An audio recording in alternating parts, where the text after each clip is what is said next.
जीतन मांझी अब इस बात को समझ गए हैं कि अगर कहीं पर किसी के साथ गठबंधन में रहना है तो अपनी औकात उसको दिखानी पड़ेगी, बतानी पड़ेगी कि हमारी हैसियत कितनी है।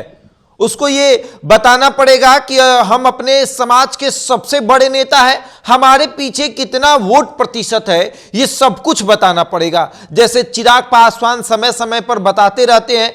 चिराग पासवान ने अपने पूरे राजनीतिक जीवन में एक बड़ा काम किया। वो बड़ा काम कि चिराग पासवान एक बार अकेले चुनाव लड़े और अकेले चुनाव लड़कर चिराग पासवान ने यह दिखा दिया कि हमारे साथ कितना वोट प्रतिशत है। हम अगर अकेले चुनाव लड़ेंगे तो अपने 4, 5, 10 विधायकों को आसानी से जिता सकते हैं। 2020 में चिराग पासवान का प्रदर्शन काफी बेहतर रहा। चिराग पासवान के प्रदर्शन से एनडीए में खलबली मच गई, जेडीयू की सीटें कम हो गई, राजद की सीटें बढ़ गई, भारतीय जनता पार्टी की सीटें बढ़ गई और इससे तमाम लोगों को काफी बड़ा झटका लगा।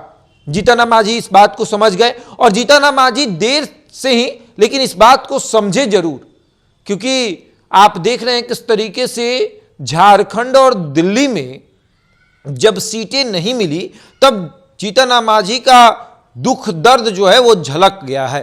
जीतन मांझी ये देख रहे हैं कि जब तक हम अपना औकात किसी को नहीं बताएंगे, हम ये नहीं बताएंगे जब तक कि हम कितने पानी में हैं, तब तक सामने वाला हमें हल्के में लेता रहेगा।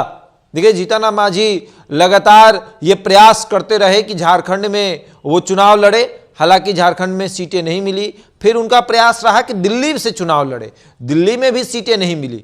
तब जीतन मांझी को लगा कि नहीं, बिहार में अब अपने हैसियत को दिखाना पड़ेगा, क्योंकि अगर इसी तरीके से रहा तो विधानसभा चुनाव में हमें हल्के में ले लिया जाएगा और लोकसभा की तरफ फिर से झुंझुना थमा दिया जाएगा। जैसे लोकसभा में 1 सीट दे दिया गया कि लीजिए झुंझुना बजाइए, उसी तरीके से कहीं अगर यही स्थिति रही तो फिर एक झुंझुना थमाया जाएगा कि लीजिए फिर झुंझुना बजाइए, आप कुछ नहीं कर सकते।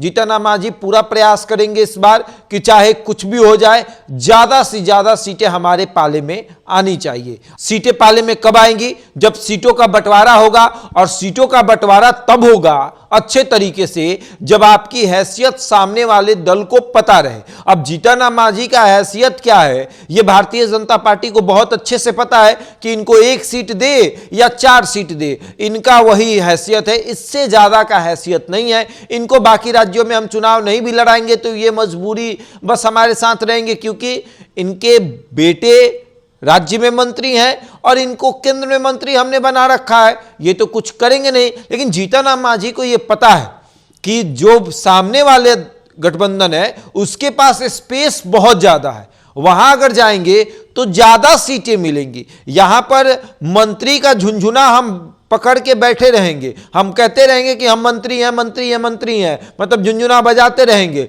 लेकिन अगर उधर जाते हैं तो फिर ज्यादा विधानसभा की सीटें मिलेंगी, क्योंकि उधर दलित का कोई चेहरा नहीं है। इसीलिए देखिए पारस जी सट गए हैं, पशुपति पारस अब लालू गुणगान कर रहे हैं। पहले मोदी गुणगान करते थे, अब लालू गुणगान कर रहे हैं। क्यों? क्योंकि वो देख रहे हैं कि उधर स्पेस बहुत है, उधर दलित का कोई चेहरा नहीं है। एनडीए में दलित के चेहरा देखिए, चिराग पासवान दलित के चेहरे, जीतन मांझी दलित के चेहरे। तो अब दलित का चेहरा जो है वो एक चाहिए दोनों गठबंधन में। तो इधर तो जीतन मांझी चिराग पासवान है ही, तो पशुपति पारस को जब साइड किया गया तो पशुपति पारस चले गए लालू गुणगान करने। अब वो लालू गुणगान कर रहे हैं क्योंकि उधर अगर स्पेस मिल गया तो कम से कम 2, 4, 5 सीट तो मिल ही जाएगा। और जीतन मांझी अगर आते हैं तो जीतन मांझी को ज्यादा स्पेस मिलेगा। हालांकि अब जीतन मांझी को महागठबंधन थोड़ा कम भी भाव दे सकता है, क्योंकि जीतन मांझी को उस समय बुलाया जा रहा था खेला करने के लिए, लेकिन वो गए नहीं। अगर उस समय गए होते तो आज बिहार की स्थिति कुछ और रहती। जीतन मांझी के पास 2-3 मंत्रालय रहता, एक उप मुख्यमंत्री का भी मंत्रालय रहता, लेकिन दुर्भाग्यवश जीतन मांझी नहीं गए। जीतन मांझी को लगा कि इधर रहेंगे तो लोकसभा जीतेंगे, केंद्र में मंत्री बनेंगे और केंद्र में मंत्री बन भी गए, लेकिन अब उनको लग रहा है कि भारतीय जनता पार्टी और जेडीयू उनकी औकात बता रही है, तो उस औकात को बेहतर तरीके से बताने के लिए जीतन राम मांझी को अब काम करना पड़ेगा, उतरना पड़ेगा सड़कों पर और भीड़ दिखानी पड़ेगी। अब आगे देखिए क्या होता है। बहरहाल इस खबर में इतना ही। बने रहिए हमारे साथ और देखते रहे द इंडिया टॉप।